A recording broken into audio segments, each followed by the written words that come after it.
بسم اللہ الرحمن الرحیم۔ السلام علیکم، روشنی لائٹ چینل میں خوش آمدید۔ ناظرین اکرام، جیسا کہ میں نے باربروس سیریز کے متعلق اپڈیٹس کی جو پچھلی ویڈیو بنائی تھی اس میں آپ لوگوں سے کہا تھا کہ آپ لوگ مجھے یہ بتائیں کہ ترکی کس ملک کو دھمکی دینے کے لیے باربروس سیریز بنا رہا ہے۔ اور حیرت کی بات یہ ہے کہ آپ لوگوں میں سے اکثر کا جواب درست تھا۔ جن لوگوں نے درست جواب دیا ہے ان کے کمنٹس کے اسکرین شاٹس کے ساتھ ان کے نام انشاءاللہ میں ویڈیو کے آخر میں لوں گی۔ اور چونکہ آپ لوگ یہ جاننے کے لیے بے چین ہیں کہ ترکی یہ ڈرامہ کس ملک کے خلاف بنا رہا ہے تو آئیے ویڈیو کی طرف بڑھتے ہیں۔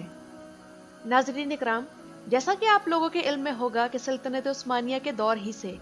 عثمانی خلافت اور یورپی ممالک کے درمیان تعلقات کشیدہ تھے، کیونکہ یورپ سمجھتا تھا کہ سلطنت عثمانیہ کے قیام سے یورپ میں اسلام کی تبلیغ اور نشر و اشاعت کے راستے کھل نکلے ہیں، اور یورپ یہ بھی سمجھتا تھا کہ سلطنت عثمانیہ یورپ کے سینے میں ایک اسلامی ریاست کی صورت میں کھبا ایک خنجر ہے جسے جلد نہ نکالا گیا تو اسی کے نور سے کہیں تمام یورپ مسلمان نہ ہو جائے۔ اس مقصد کے لیے سلطنت عثمانیہ سے پہلے صلیبی جنگیں بھی ہوئیں جن کا مقصد ترک اسلامی سلطنتوں کا خاتمہ اور بیت المقدس کی فتح تھی، کیونکہ ترک سلطنتیں چاہے وہ سلجوق سلطنت ہو یا سلطنت عثمانیہ، ان کے پاس بیت المقدس کی نگہبانی کا کام اللہ کی طرف سے سپرد کیا گیا اور حرمین شریفین کی بھی نگرانی انہی کے سپرد تھی۔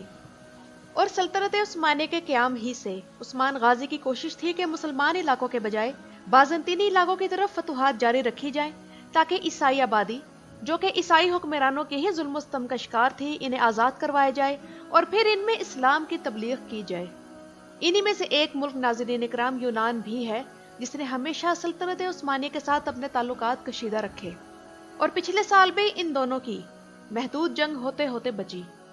اور اس جنگ کے حالات یہ بنے کہ ترکی نے 2020 میں بحیرہ روم میں قبرص کے قریب سمندر میں تیل اور گیس کی تلاش کے لیے ڈرلنگ کی جو کہ اس کا حق تھا، مگر اس پر مصر کے علاوہ یونانی قبرص اور اسرائیل کو اعتراض ہوا، اور اسی موقع پر یونان نے فرانس کی شہ پر اپنی بحری فوجیں سمندر میں اتار دیں، اور فرانس نے فوراً یونان کو ترکی کے خلاف رافیل طیارے بھی دے دیے۔ مگر جب ترکی نے یہ بیان دیا کہ انقرہ ان تمام نقشوں کو پھاڑ دے گا جو ان کے ملک کو محصور کرنے کے لیے بنائے گئے ہیں،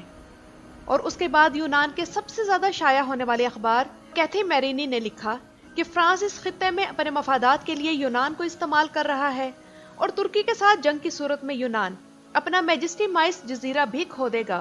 تو یونان کی حکومت کو ہوش آیا اور افہام و تفہیم کے ساتھ جنگ کی صورتحال ٹلی،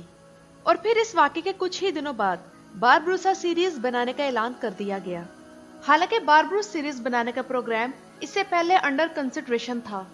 یعنی یہ ڈرامہ سیریز بنانے پر غور ہو رہا تھا اور کافی عرصے سے یہ منصوبہ پینڈنگ تھا، مگر جیسے ہی ترکی کا یونان کے ساتھ یہ معاملہ ہوا تو فوراً ہی اس پروجیکٹ پر کام تیزی سے شروع کر دیا گیا، اور ایسا لگ رہا ہے کہ اس پروجیکٹ کو پر لگ گئے ہیں۔ آپ لوگوں میں سے کچھ لوگ یہ سوچ رہے ہوں گے کہ ملکوں کے مابین یہ کشمکش تو چلتی ہی رہتی ہے، تو یہ ڈرامہ سیریز بنانا کیوں ضروری تھا؟ تو ناظرین اکرام، اس سوال کا جواب یہ ہے، جیسا کہ آپ لوگ جانتے ہیں کہ آج کی جنگ صرف میدان جنگ تک محدود نہیں بلکہ میڈیا وار آج کے دور کی سب سے بڑی حقیقت ہے، اور اس کے ذریعے دشمن کو واضح پیغام دینے کے ساتھ ساتھ اپنی عوام کو بھی بیدار رکھا جاتا ہے تاکہ وہ دشمن کے پروپیگنڈے کا شکار نہ ہو جائے۔ اسی مقصد کے لیے طیب ایردوان نے اپنی عوام جو کہ سیکولرزم کے زیر اثر ہے اس کی بیداری کے لیے ترک تاریخی ٹی وی ڈرامے بنوانے کا آغاز کیا تاکہ ان کی قوم یہ نہ بھول جائے کہ ترک قوم کی شناخت یورپ کی مادر پدر آزادی نہیں بلکہ اسلام سے ہے، اور یورپ اور مغربی تہذیب ان کی دشمن ہے۔